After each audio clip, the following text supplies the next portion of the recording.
पल्लवी मुखर्जी का यह प्रथम काव्य संग्रह विलुप्त हो जाती हैं स्त्रियाँ। इनमें से कुछ कविताएं पढ़कर सुना रही हूँ। पहली कविता है बिवाई। फटी बिवाई के दर्द को स्त्री किस खूंटे पर टांगे, जबकि तुम फिरते हो शिकायतों की पोटली लिए सातों दिन सुबह शाम।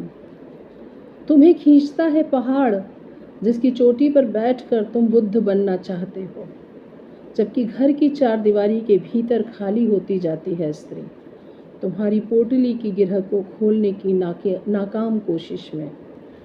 मगर याद रहे छीन न सकोगे तुम कभी स्त्री से उसका आसमान, भूल से भी कभी समझ न लेना उसे मुंडेर पर बैठी मात्र एक नन्ही चिड़िया। अगली कविता है जंगल। जंगल को जानना चाहते हो तो जंगल से गुजरना होगा, ठीक उसी तरह जिस तरह वह गुजरती है भोर में टोकनी लेकर महुआ बिनने। कोयल को सुनना चाहते हो तो बाग में जाना होगा, उसकी मीठी सी तान तुम्हारे बेवजह पड़े माथे की सिलवटों को दूर करेगी, यह तय है। गुलाब को समझने के लिए कांटों को भी समझना होगा, जिस तरह वह निकल पड़ता है सुबह सवेरे दूर खेतों में बोता है बीज धानी खेतों के लिए। मिट्टी को महसूस ना हो तो छूना होगा मिट्टी को, उसी तरह जैसे वह थापती है मिट्टी सुबह शाम, बना लेती है एक घरौंदा मिट्टी की महक से, महकती है वह रात दिन। और तुम कंक्रीट से के बने जंगलों में रहते हो, माटी से कोसों दूर जंगल के कराहने की आवाज़ सुन रहे हो ना तुम। अगली कविता है खंडहर। सोचती हूँ तुम पर एक कविता लिखूं। तुम मेरी गली के कोने वाले खंडहर नुमा घर में अपने 3 अविवाहित बच्चों के साथ रहती हो जो दिव्यांग हैं, और तुम्हारा पति हाल ही में महामारी में चल बसा। और मैं सोचती हूँ तुम पर एक कविता लिखूं। कितना हास्यास्पद है एक कविता लिखना वैधव्य से गुजारती, कितना हास्यास्पद है एक कविता लिखना वैधव्य गुजारती स्त्री पर, जो एक खंडहर नुमा घर में रहती है। क्या मेरे कविता लिख देने से तुम्हारा बोझ कुछ कम होगा?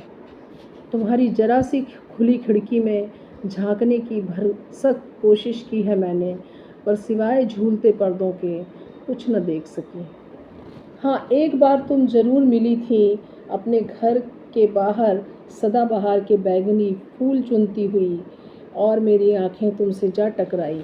मैंने तुम्हारी आंखों के कटोरों के भीतर झांकने की कोशिश की, पर सिवाय सूनेपन के कुछ भी हासिल न हुआ। और मैं कविता लिखना चाहती हूँ तुम पर, तुम्हारे कंधों के बोझ कुछ कम करने के लिए। मैं तुम्हें मुक्त करना चाहती हूँ इस खंडहर नुमा घर से, तुम्हें स्वच्छंद विचरण करते देखना चाहती हूँ, उन्मुक्त जैसे कोई चिड़िया हो। सुनो, मैं तुम्हें मुक्त कर सकती हूँ कविता में। अगली कविता है तुम्हारा प्रेम। अगर तुम प्रेम में हो तो लौट आओ,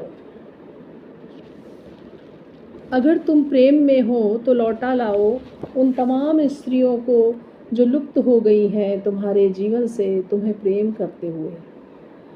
लौटा लाओ उन स्त्रियों को जो बीन रही थी चावल, बुहार रही थी आंगन, लीप रही थी चबूतरा, साफ कर रही थी खरपतवार, आती थी मिट्टी की महक, जिन स्त्रियों की देह से जिन्होंने बुझने न दी कभी चूल्हे की आग, जो अब भी जल रही है तुम्हारे हृदय में।